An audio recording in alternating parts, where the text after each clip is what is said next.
Hello students, good morning. Let's continue with the second part or the final part of the poem Go and Catch a Falling Star, written by John Donne. In earlier video we have discussed that how John Donne is expressing his views about women's inconsistency, and to prove his statement he compares it with 7 impossible tasks. Now we move on our second stanza. If thou best born to strange sights, things invisible to see. In these 2 lines, the poet is saying that if there is a person who has some extraordinary qualities, who is best born to see strange sights and all the things that are invisible to others, but he can see all of that things, if that person of extraordinary powers rides for about 10,000 days and nights, which means about 30 years, if he rides in search of that kind of woman who is fair as well as constant or faithful, then poet is saying here that if he rides 10,000 days and nights, still adds snow white hairs on thee. He rides till that age, in which age his hairs grow grey, means for a very long time. If he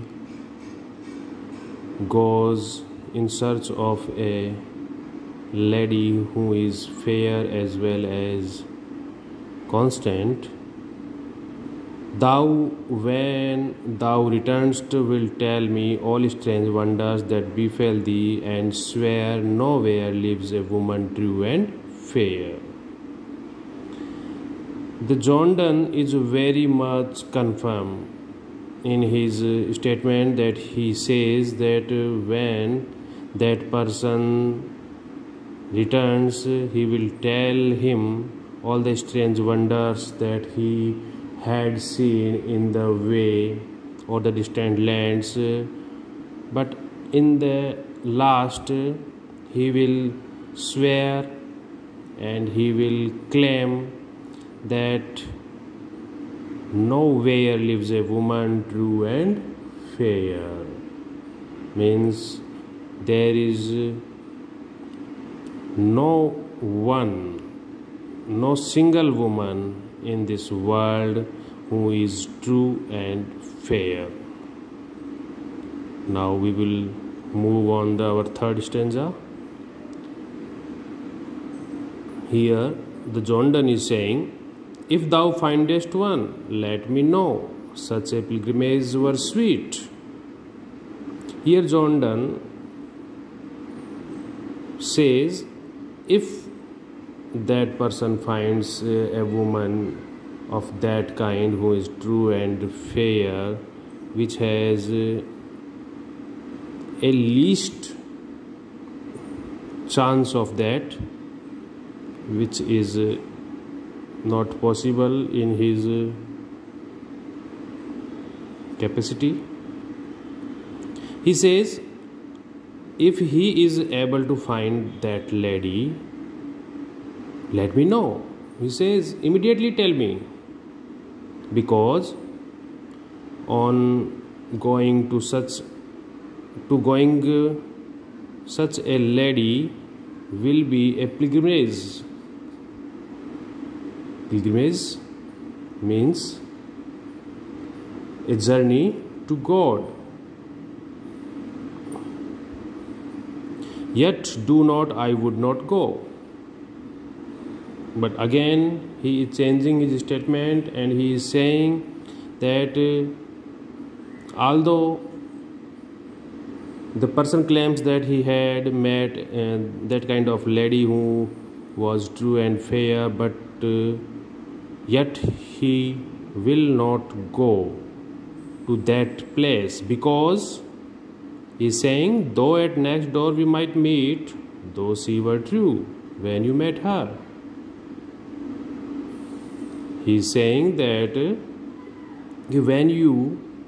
when that person met that lady, she was true, but at last till you write your letter, yet she will be false before I come 2 or 3.